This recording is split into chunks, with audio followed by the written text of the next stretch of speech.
Book Review: Fukuoka's One Straw Revolution. I first read Fukuoka's best-known book at the beginning of my farming journey, so I thought it was time to give it another look. The book covers a range of topics, often jumping between them, so I divided this post up into 3 sections, focusing on particular aspects of the work. Part 1. Fukuoka's Philosophy. Fukuoka talks about how humanity knows nothing at all, in which he includes himself. The harder we work to understand the world by breaking it down into smaller parts, the further we move from glimpsing the whole. Fukuoka states, "The geography and topography of the land, the condition of the soil, its structure, texture and drainage, exposure to sunlight, insect relationships, the variety of seed used, the method of cultivation, truly an infinite variety of factors, must all be considered. A scientific testing method which takes all relevant factors into account is an impossibility." This overlaps with my idea of irreducible complexity, that living systems have so many intersecting variables that it is a waste of time and energy to explain or understand anything in detail. In living systems, our explanations, even if somewhat correct, are incomplete because there are always more variables that have gone unnoticed. Trial and error are the only tools we need, and success is the ability to move from one failure to the next possibility with no reduction in enthusiasm. Fukuoka also rejects the discrimination between natural and unnatural, and I suspect would feel the same way about the more recent ideas of native versus exotic or invasive.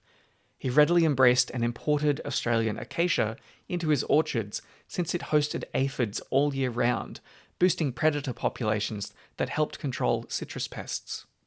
Part 2. Yields and EROEI. Fukuoka reported yields of 550 kilograms of rice on his quarter-acre grain field, and as much again of winter barley and wheat. With 15,000 kilojoules per kilogram, that gave an annual output of 16.5 million kilojoules of food energy per year, enough to supply humans that need 10,000 kilojoules of energy per day, with 1,650 days worth of energy. A typical Japanese peasant diet gets about half of their energy from rice and wheat, so this quarter acre was enough to support 9 people with access to a balanced diet. This is about what Fukuoka claimed, with his farm supposedly supporting himself and another 4 to 5 permanent workers, plus additional people who stayed for shorter periods. Fukuoka also mentioned workers harvesting many vegetables from the farm and seafood from local sources.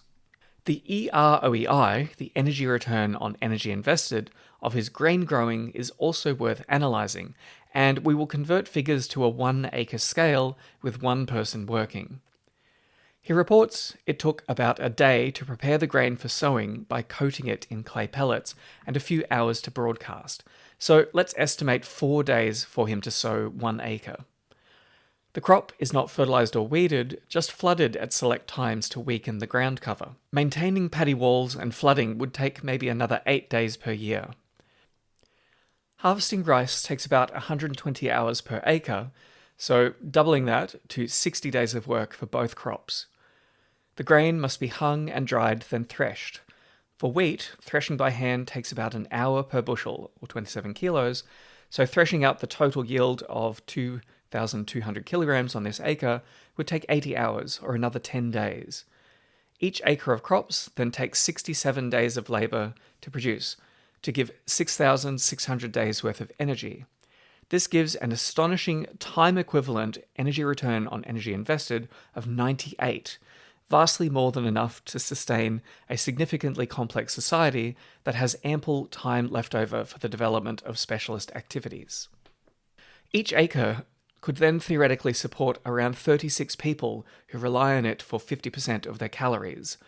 The claimed number of people per acre is a lot higher than that reported in the book Farmers for 40 Centuries, with about 1/3 of an acre of grain per person across the entirety of pre-industrial Japan.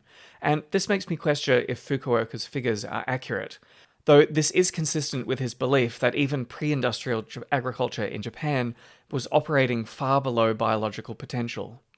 Agriculture in pre-industrial Japan seems to have been limited by phosphorus in most locations, so perhaps Fukuoka's quarter acre had inadvertently benefited from a history of synthetic phosphorus application before he began his experimental farming work.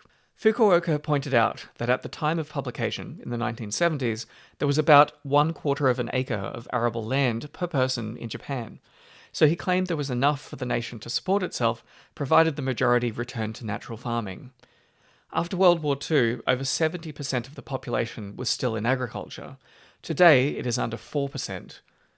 At the time One Straw Revolution was published, Japan had a population of 100 million, peaking recently at 120 million, and this is now rapidly declining.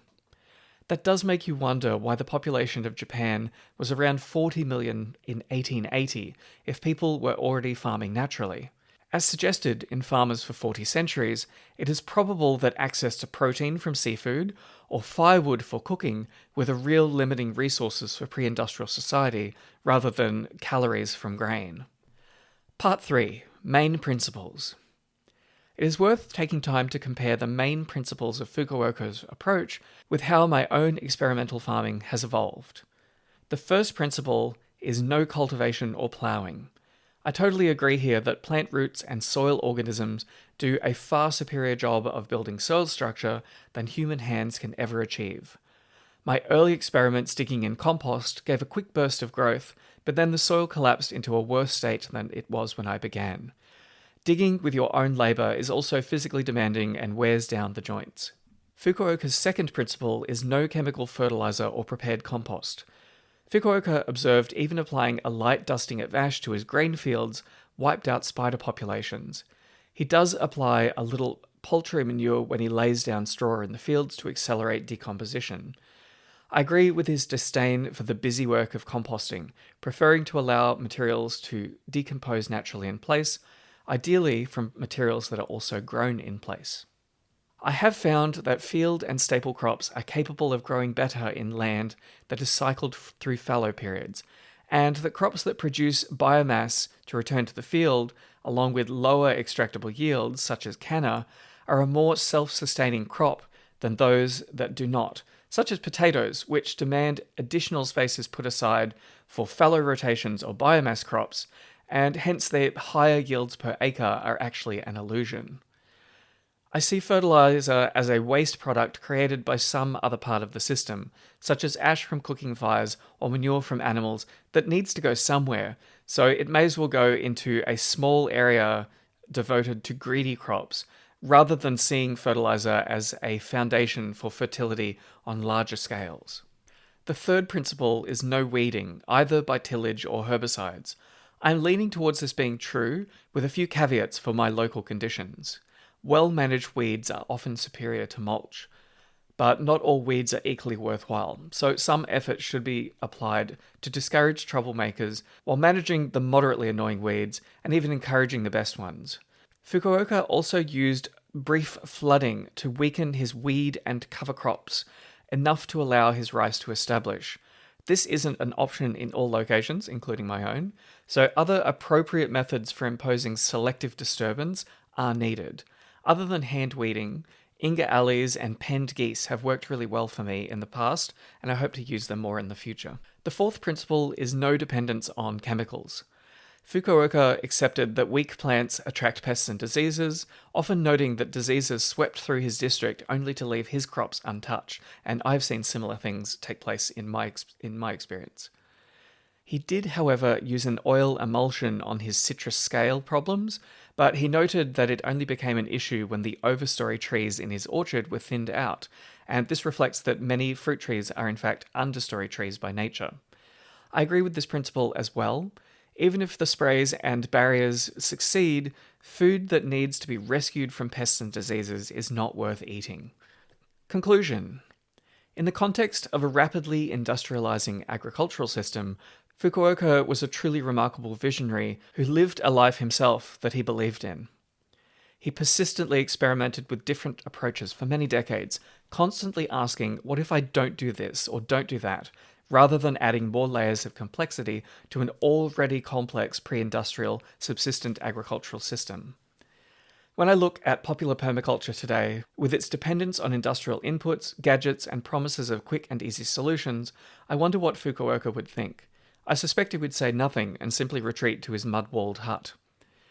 I can highly recommend anyone interested in permaculture read this very accessible foundation work that was a key influence to later thinkers such as Mollison and Holmgren, who were more focused on compiling a long list of useful techniques and principles. It is also worth noting that Fukuoka warned people to not simply imitate the methods that worked for him, but rather that they needed to go back to basic observation and experimentation with their own particular patch of land. A student who studied under Fukuoka for years ignored this advice and tried to recreate his system in a different part of Japan. This effort failed completely. He ignored his master's first lesson that everyone needs to start from scratch when they inhabit a particular part of the world. The answers you seek are not in any book, but in the land itself. Fukuoka merely shared the story of how he learnt to read his particular patch of land. If we are seeking sustainable solutions rather than quick ones, we would all do better to embrace this difficult truth. The Zero Input Agriculture podcast is a solo passion project built with my ample time and meagre resources. If you would like to support the show, then sign up for a paid subscription to my Zero Input Agriculture blog at Substack. As a reward, you can read all my past posts and listen to the audiobook of Taming the Apocalypse. If you prefer reading about the past and future of biological technology, you can read the ebook of Taming the Apocalypse through Amazon. And finally, please rate and review the show on whatever podcast app you use, since it helps other people find me. Or recommend the show directly to anyone who could use some inspiration to become a plant breeder themselves.